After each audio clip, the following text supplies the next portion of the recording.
Hey friends, welcome back, and before we jump into this tutorial, I want to thank The Coldest Water for partnering with me to make this video. The Coldest Water makes these awesome water bottles. They keep your water cold for over 36 hours, and it's so convenient. This is like the best water bottle I've ever owned. I've been using it for the past couple weeks, and it's keeping me hydrated when I make tutorials like this one. But yeah, if you guys are interested in getting your own water bottle, check the link in the description and use promo code BOICE to get 10% off your entire order. Highly recommend these, and thank you so much. But yeah, let's jump into the video. Alright, welcome guys. We are going to start on the next part of this tutorial, and this is kind of just remaining structures after the collapse. So it's part of the shaping, but it's kind of the structures needed to really get into the model.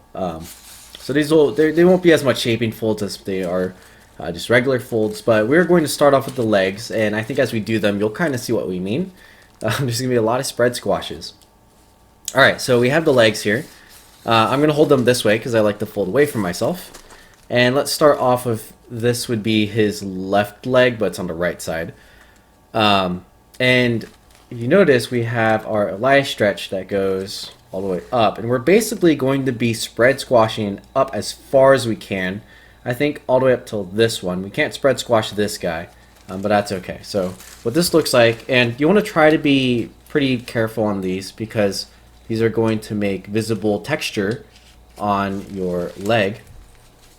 So spread squash. I don't normally pre-crease them. I'm just very slow and careful with these. So as you can see, I just line it up so it's straight, and then the point is pointy, and that's kind of the main criteria for me.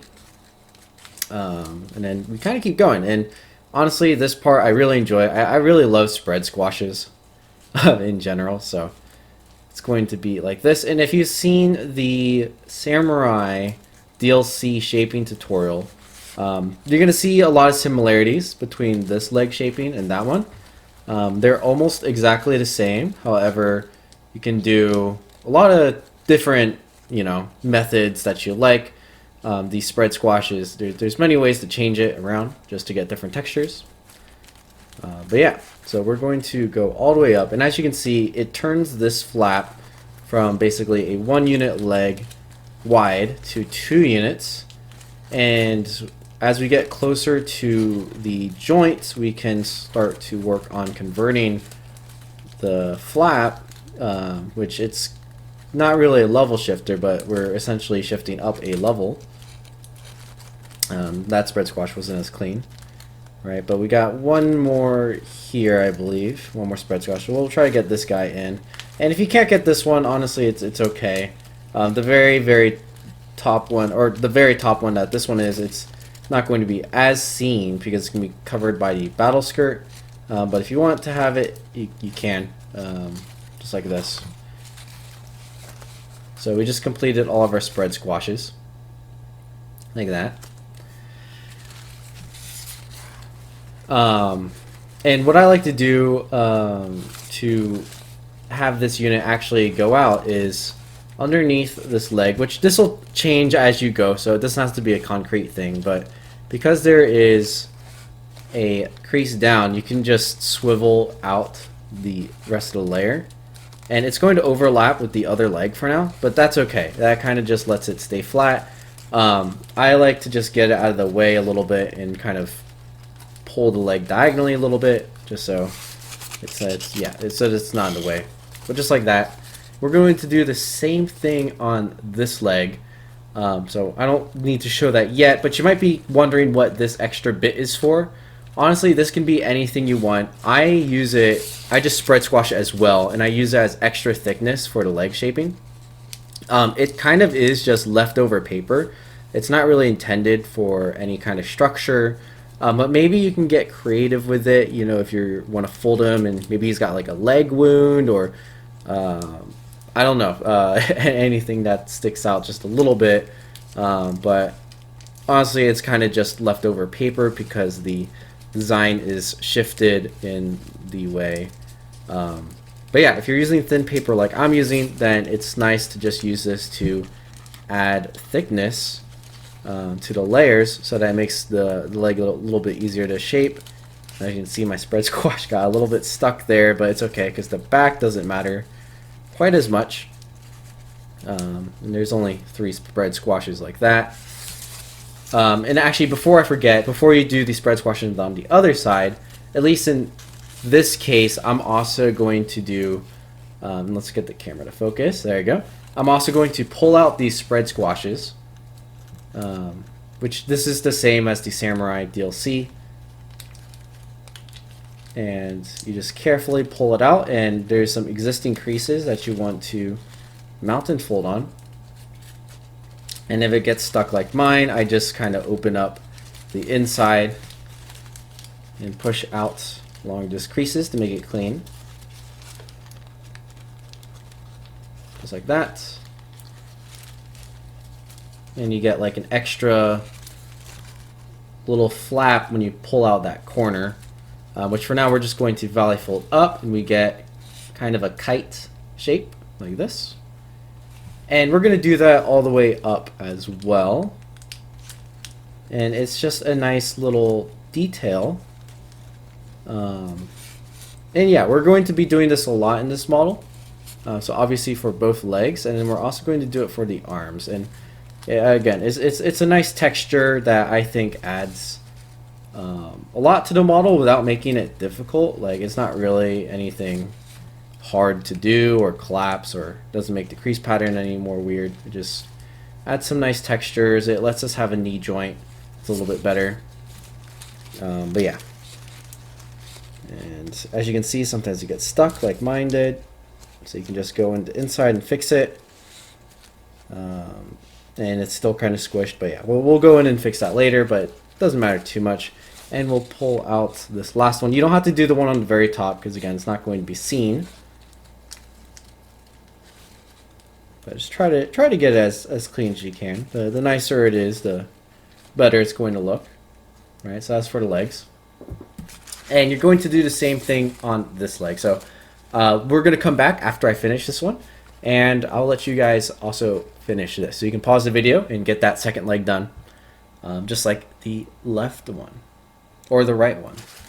Maybe my lefts and rights are confused. His right, we're going to do his left leg now. I think I mixed up his legs, but yeah. Go ahead and do that.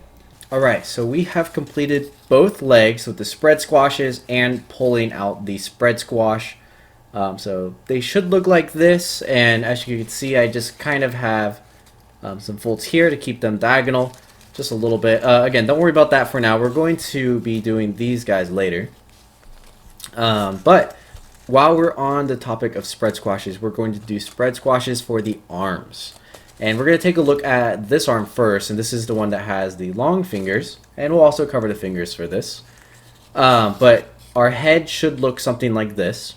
And I know this area might be thick, depending on what paper you're using, and same with here.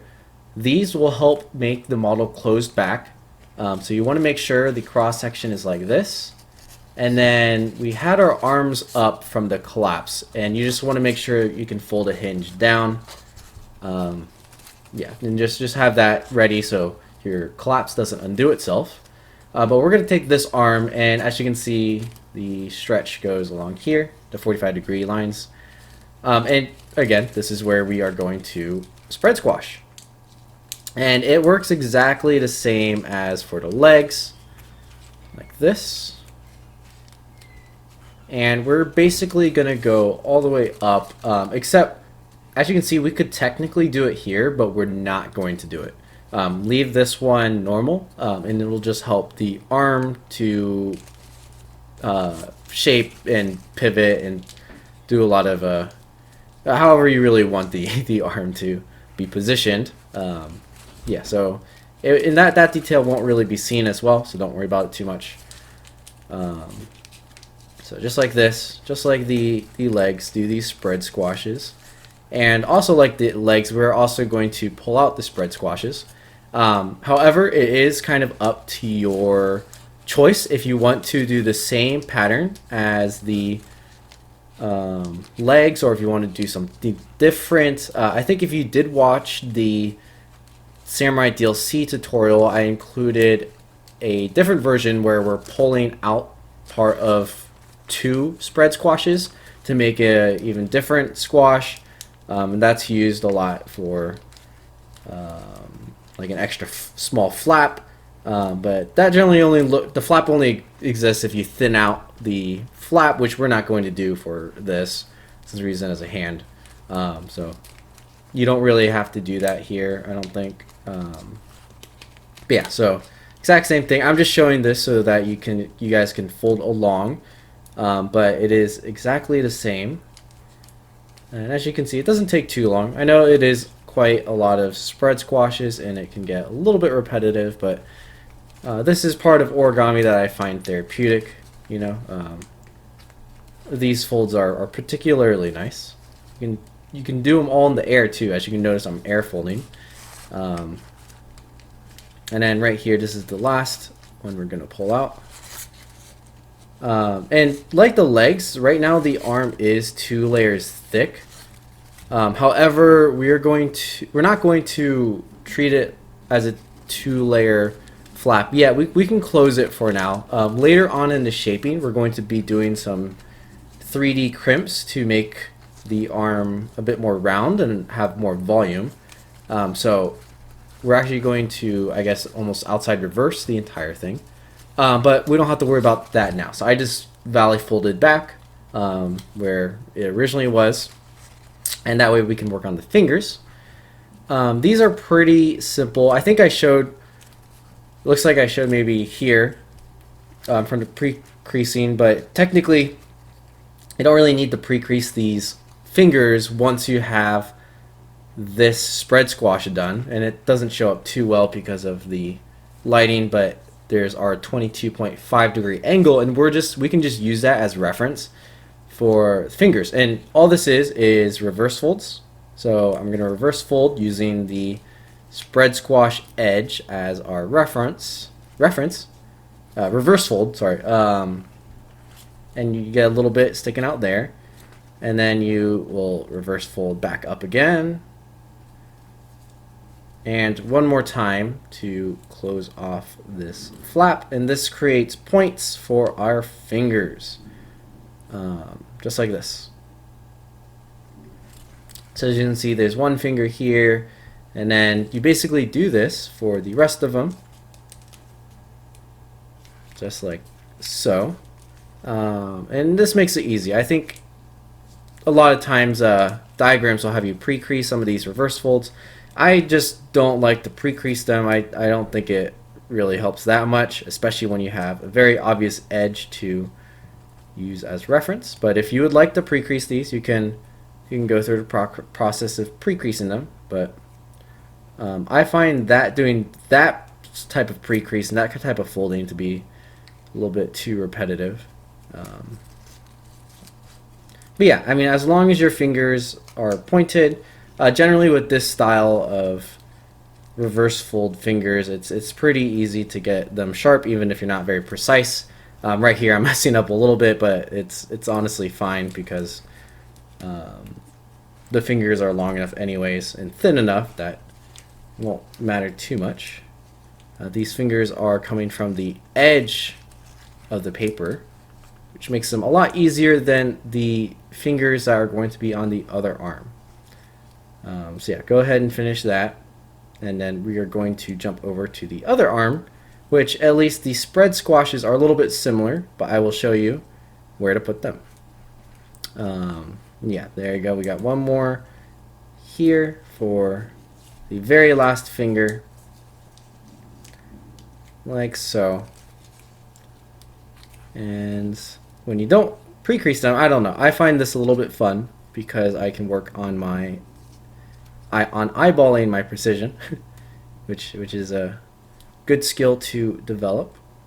Fold it in the air like this, and then there you go. We have our 5 fingers, and I'll show you guys how to shape that out later when we get back to this arm. But now we are on to the sword arm.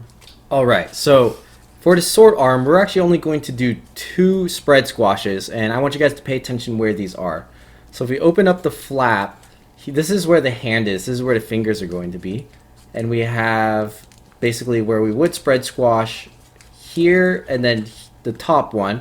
And again, we don't want the most inner one because it doesn't work too nicely. But these are the only two that we're going to spread squash. And this might be a little bit difficult because it's kind of enclosed in the flap already.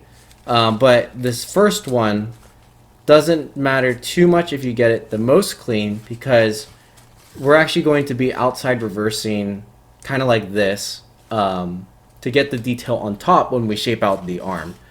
So that's kind of just there for now. And then we're going to do the other one like this. Same exact thing.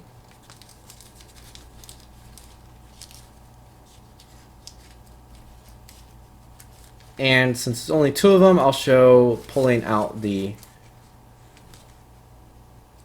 squash fold, the point like that. And it got stuck a little bit. So you just push through all the inner layers like that. There you go, we got one. And then we're going to do the other one as well, which is right here.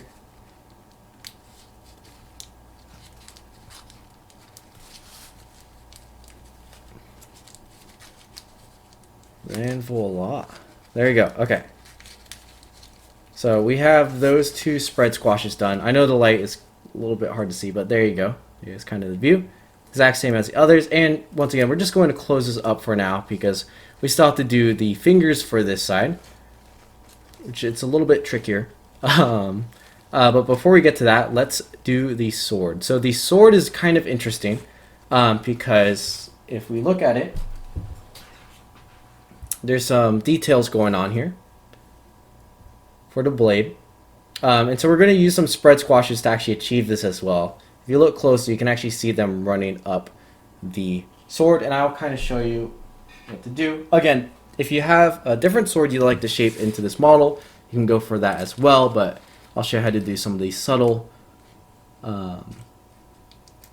details because I think it's pretty cool. So we're going to start off with spread squashes again, and this will be like the leg because the sword comes from a corner, so it's going to be very, very similar.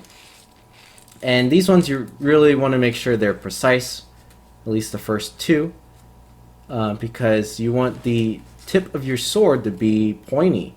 And so make sure that point is strong, just like that. And you're going to keep going to this next one, like this. And see how it's kind of stuck there, and I don't want that to get stuck, so I'm going to push underneath a little bit, and we can even out like that, and keep going. I think we can do maybe one or two more. Let's see, maybe one more, or just this one.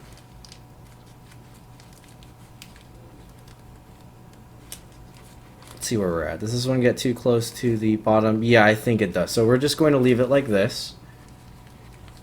And we're also going to pull out the corner here. And again, these you want to make sure, at least the very top one, you want to make sure it's really precise, really pointy, because we're actually going to spread this, kind of like what I was talking before, into a small flap. Which will just add a little spike on the sword. Very small detail. You guys might not have even noticed it in my post of it, but if you go back to the post, you'll see it. And we're going to do the same thing here. Pull out this corner.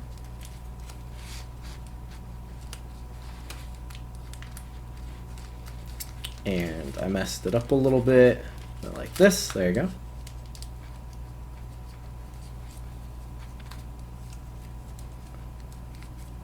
And we got one more down here.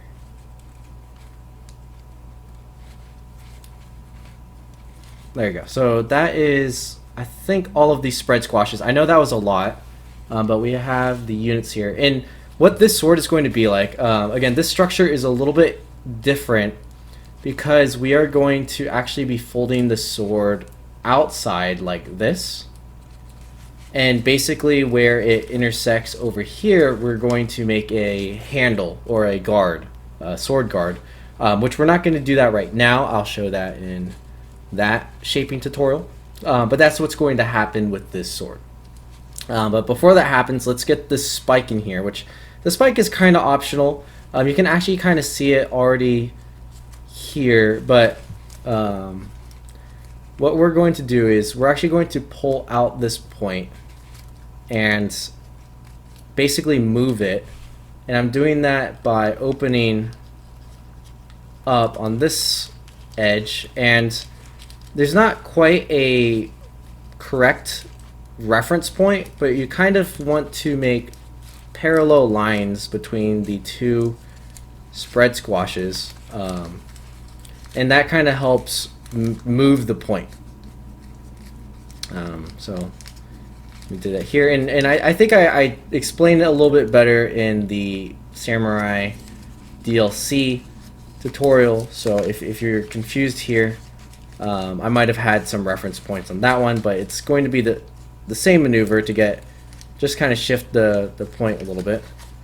So I can see I basically flattened out this area, and then I think from here I can just move this point.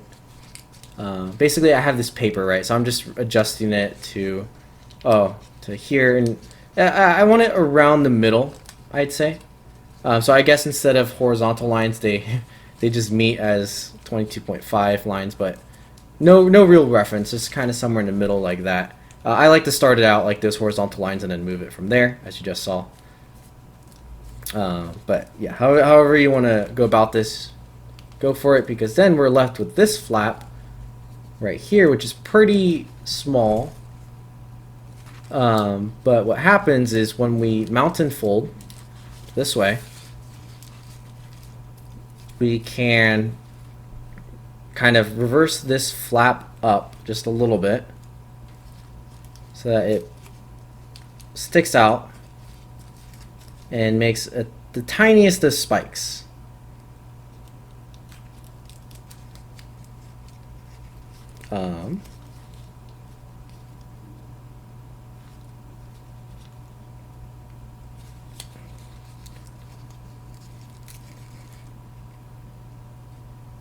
Kind of like that. So I'm kind of folding the valley, folding in just the corners to make a spike, and then I'm just lifting it gently. Again, I think this will just be something we do later in the sword shaping. This isn't really meant for this tutorial, but you can kind of see the concept of where it's going. It's a very small detail, but we'll just leave that for the future. And then obviously the rest of the handle we'll do later as well. So don't worry about that a little bit. I'll come back to that in a different tutorial where I'll probably zoom up and show it a little bit better for you guys to see. So just kind of have that flap ready to go for when that comes out.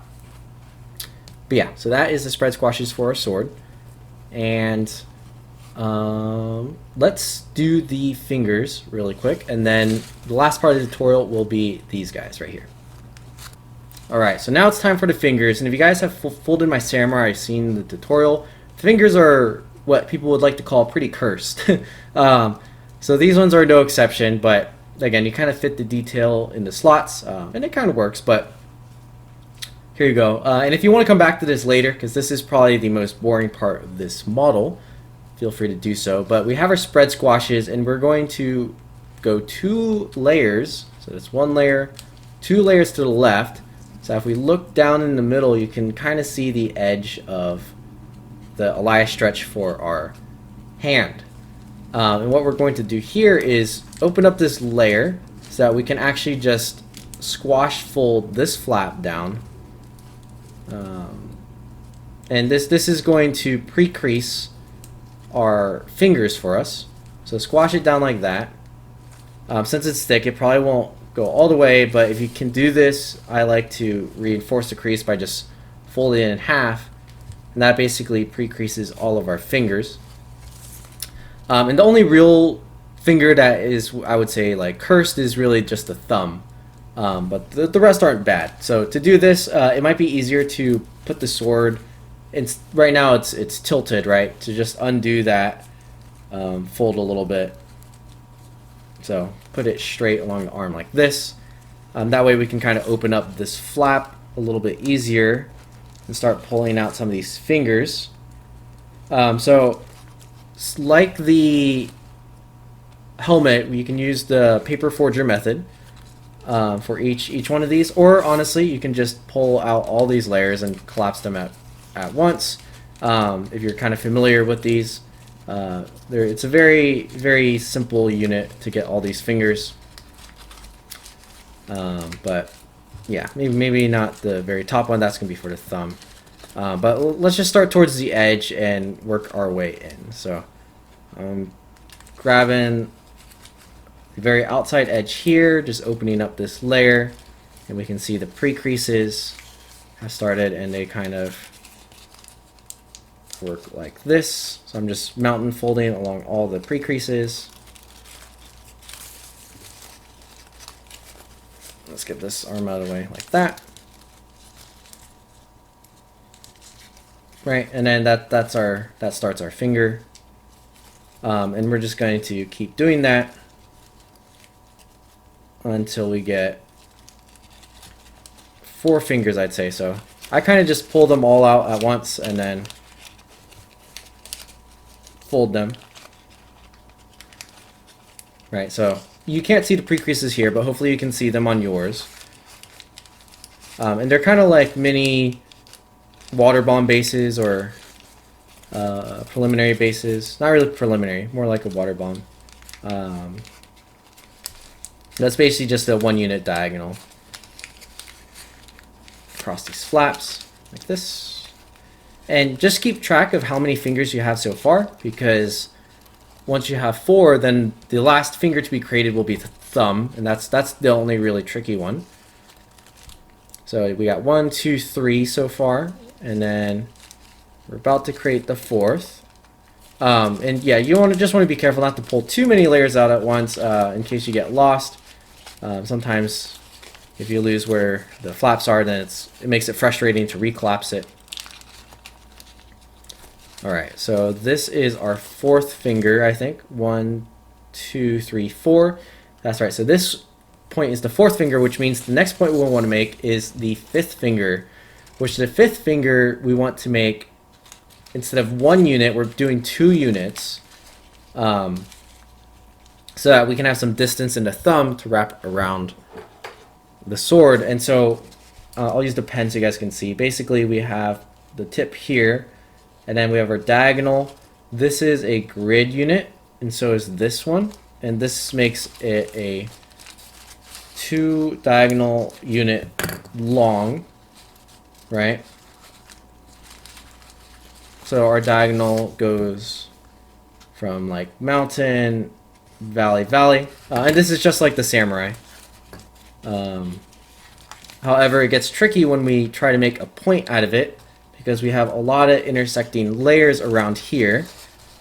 And what we're going to try to do is, once we are at this stage, in theory, our thumb should pop out along this diagonal.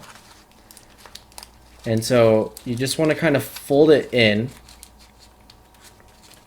which it should actually be technically pre-creased. It's running along existing lines. But what you'll notice is it's running into the sword here, where the diagonal hits. So to get the full sword, or the rest of the thumb, we might have to mush it a little bit if I remember correctly. But if we just fold that in,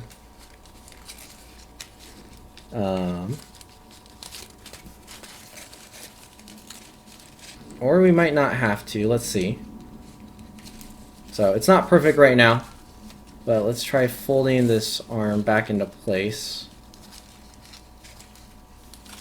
Ah, yes, okay. So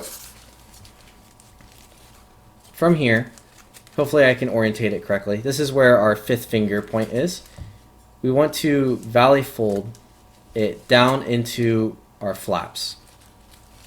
And so I'm going to show this really quick, and then, yeah, actually, I think I did this better than I did the first one. I think I mushed it a lot more. Let me just verify quickly that this can... Yeah, okay, this works. This just kidding. It's not as bad as the samurai. It is a little bit messy right here. All right, so I'm gonna show kind of the orientation a little bit better so you guys can see. But we're going to count our fingers. So we have 1, 2, 3, 4. And then we have just the 2-unit Elias stretch right here. So it goes down into a valley, comes back up. And then here's where we make our next set of mountain folds. And if you just have these two, then the rest of this section, it should just kind of fold down. It might be a little bit wonky like mine is, but it should just kind of fold down and you'll have this flat like that. And it's going to be 2 units long.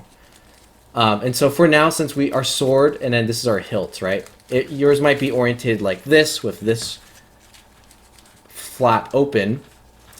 You're going to want to valley fold down along that 2-unit flap like this, because that will allow you to close up the arm. And basically our thumb is now inside of these layers, and we can twist back our sword, which the twist might feel a little bit more thick because we have that layer in between. And then we have our fingers, our 4 fingers here, and then our sword, and then our thumb, which when we get to shaping it, you'll just reverse fold out and then thin into a flap. Now, I'm not going to go over the finger shaping. We're just going to leave it like this for now. But if you know how to do that, feel free to go for it. Again, this is the same thing as the samurai. You basically pre-crease here, then you sync fold. And it's a lot of sync folds, so that'll take too much time. We're going to do something a little bit more fun. I don't like to do all the fingers all at once because they just take a long time. But yeah, that's how you do the fingers. So let's move on. We're going to work over on these guys. Alright, and we are on the last part, at least, of this tutorial, and this is for the kind of battle skirt or dress or waistcoat.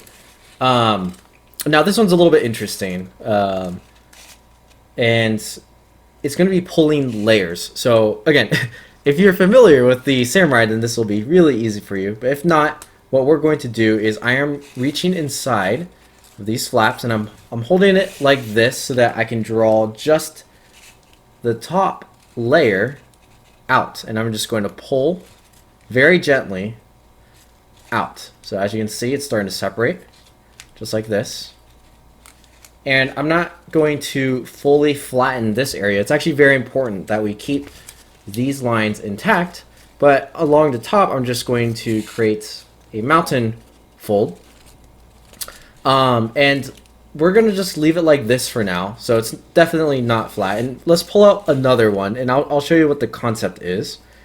So pull one more layer out, so it's just the top, and I think I missed one. So we're just, yeah, there you go.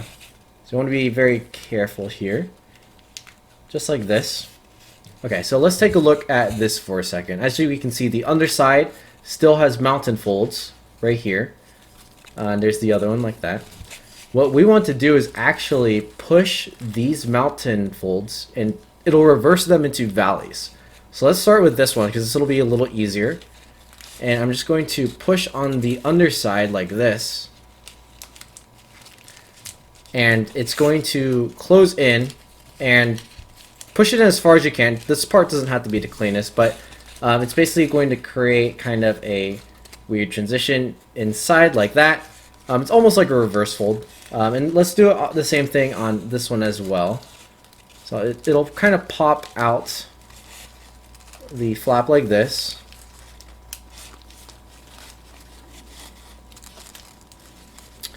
And you'll get something that looks like this. And now what we can do is, along this existing mountain fold, is we can mountain fold that, and it'll fold both layers together.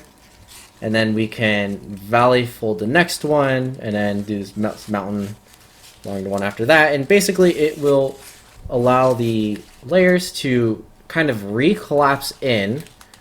As you can see, part of it is sticking out on the underside. We're just going to push that in as much as we can to hide it. like this, like that, so that it's pushed inside. And basically you're going to do this, you're going to keep pulling out. So let's pull out all the layers first. And when you get to the first set of diagonals, so I'm going to pull this next layer out like this. And what you can see is, try to make this part clean because it's getting a little stuck, is this is where we start having diagonal layers. So as you can see, there's a diagonal right here. Once you're here, just stop. And now we have these sets of mountain folds again. And just like the other ones, you're going to push the bottom side under to flip the mountain to a valley. Like that. And we're going to do that one more time here as well.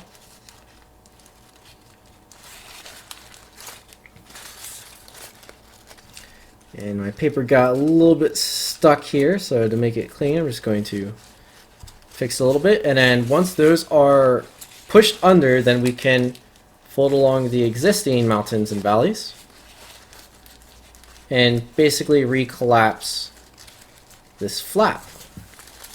Now, you might be wondering what the difference is from what we just did and what we had before, and I'll show you a comparison with the other side, which we haven't done yet. Okay, there you go. It's all tucked in now. And basically the difference here is this side is just a flap of layers versus this side is a flap of pleats.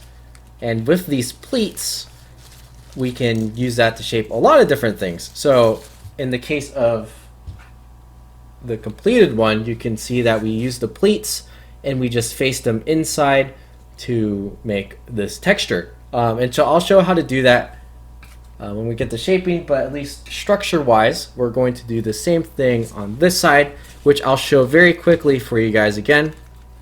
And basically, I'm going to pull all the layers out first until the diagonal, and then I'm going to invert the bottom set of creases and recollapse it as a flap of pleats. So let's start pulling these out. Don't forget that we want mountain folds at least along the top edges like this.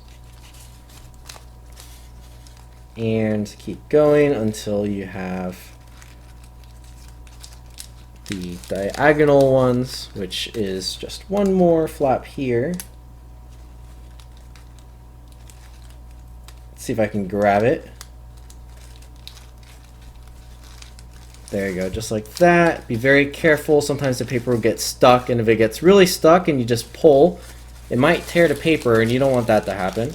So if it does, like mine just did, then go underneath, open up the model a little bit, and just push underneath to free up the layers.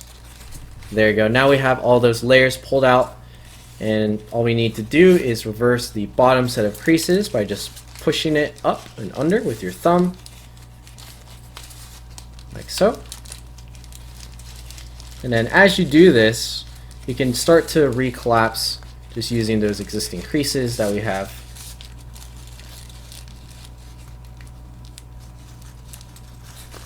So you can see this side hasn't been done yet, but this side's been done. Looks like that. Here is one that hasn't been done. I'm pushing under to reverse those creases. And we got one more here on the very edge. And I'm going to free up the layer because it got stuck a little bit.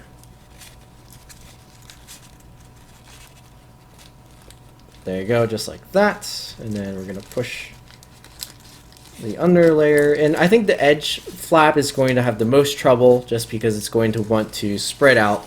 So make sure you try to push it as far in as you can and then crease it so that it stays put. And what we're left with now is two flaps of pleats. And so they can kind of still lay flat a little bit like this.